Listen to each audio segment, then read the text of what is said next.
JerryZMuller, Capitalism and the Jews.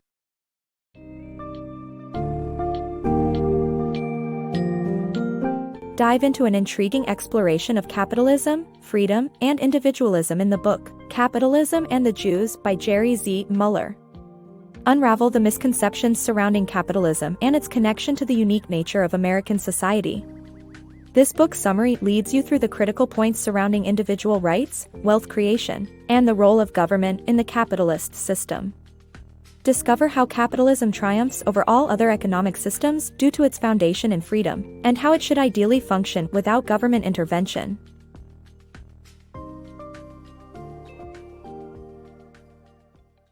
Capitalism and Liberty. Capitalism is more than just an economic system, it involves individual freedom, property rights, and morality. The principles of liberty and property are enforced through the free market. Those who claim that capitalists fight wars to enrich themselves are wrong. Governments wage wars by stealing their citizens' property to fuel the war machine, thus taking away their freedom of choice. The state should exist to protect the rights of its citizens, not to consume their lives as a means to preserve the power and wealth of the political class. Debunking Marxist myths. This book debunks the Marxist idea that an economy cannot function without government control. The author argues that government interference leads to wealth for the political elite and poverty for everyone else, ultimately resulting in a loss of freedom for all. The book also tackles the myth that private enterprise leads to coercive monopolies, arguing that monopolies can only become coercive with government help. Moreover, the author claims that natural monopolies do not demonstrate any price coercion and that they gain dominance through efficient practices and low prices. Anyone who wants to understand the economics of capitalism and the myths surrounding it should read this book. Unions and inherited wealth. Unions can increase wages for their members but at the cost of higher prices and a lower standard of living for customers. Before unions existed, businesses offered similar advantages claimed by unions. The creation of a coercive monopoly requires government intervention, leading to closed entry. Inherited wealth, despite some seeing it as a danger, can benefit society if wisely used.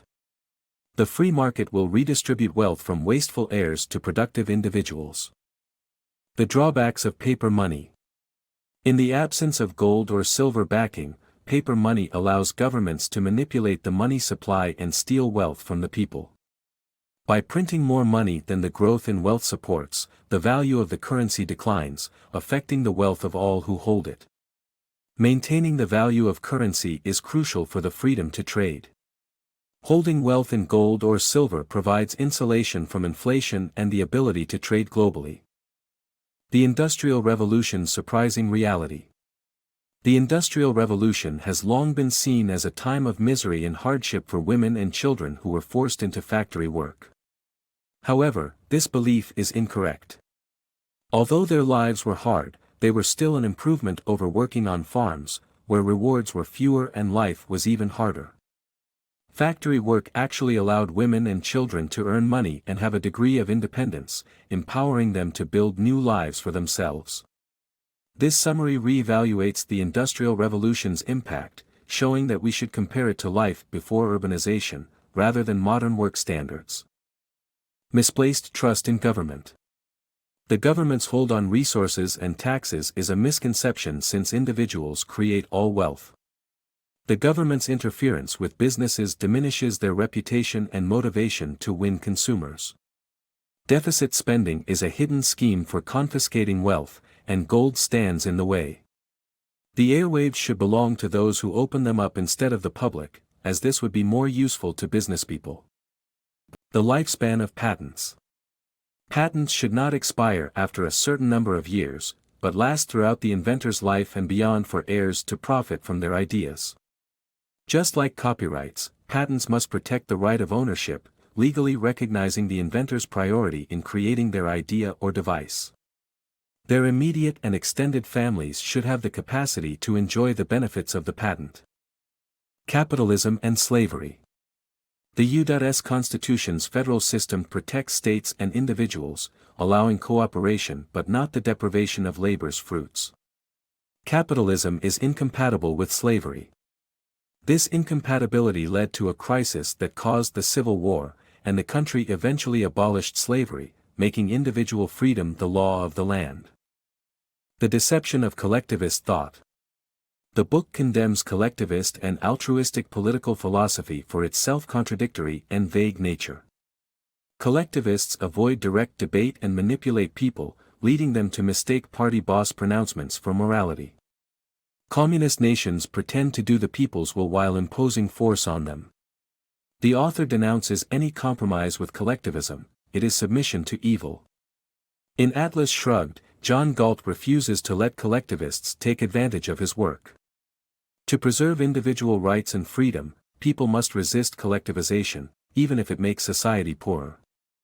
The book's central message is that collectivist thought is flawed and harmful to individual freedom, and that people must protect their intellectual property and resist collectivization at all costs. The Deception of Collectivists. Collectivists use smear tactics by attacking opponents instead of engaging in fair arguments. They label them as unpatriotic, selfish, and oppressive. However, oppressive behavior only stems from the government, not businesses. The true extremists are those who infringe on people's freedom. Productive work benefits both the individual and society, while supporting bureaucracy and favoritism is unpatriotic and selfish. Collectivists are dishonest at their core. The illusion of consumer rights. America's economy has shifted from capitalism to consumerism, which prioritizes customers over producers and promotes an illusion of the right to consume. The free market provides choices, but producers have no obligation to provide and consumers have no obligation to consume. When citizens demand government-provided goods and services, they surrender their freedom, as the state can only provide them by taking from producers. This coerced relationship suppresses freedom and promotes anti-concepts like consumerism, which occupy the mind without engaging the brain. Freedom and productivity require a return to true capitalism with a focus on individual responsibility. The Dangers of Collectivist States.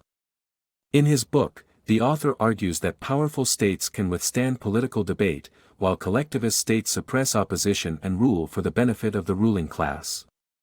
These states promote a false consensus, which masks the oppression of the population in the name of equality. They interfere with business, creating a mixed economy that detracts from property rights and private contracts. The author warns that creating anti-concepts to destroy essential concepts will lead to societal destruction. The book underscores the dangers of collectivist states, reflecting on the need to protect powerful states that can withstand opposing views. Free market capitalism, morally good and beneficial for all. The essence of individualism lies in the freedom to choose one's working partners and the terms of cooperation.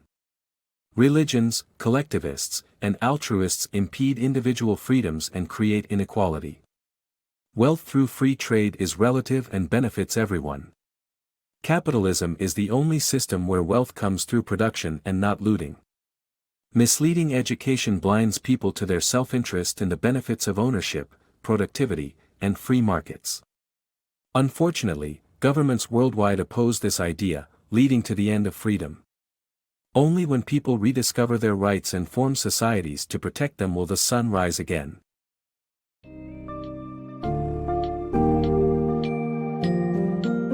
In conclusion, Capitalism and the Jews by JerryZMuller reinforces the importance of individual freedom and property rights as the core of capitalist societies. It dispels common myths about monopolies, inherited wealth, and the role of government in the economic lives of citizens. The book reveals the contrasting outcomes brought by freedom-based capitalism versus government-controlled systems, demonstrating capitalism's potential for creating prosperity and wealth. Ultimately, this summary leaves us with a profound understanding of the true nature of capitalism and the need for individualism, ownership, and free markets for the benefit of all.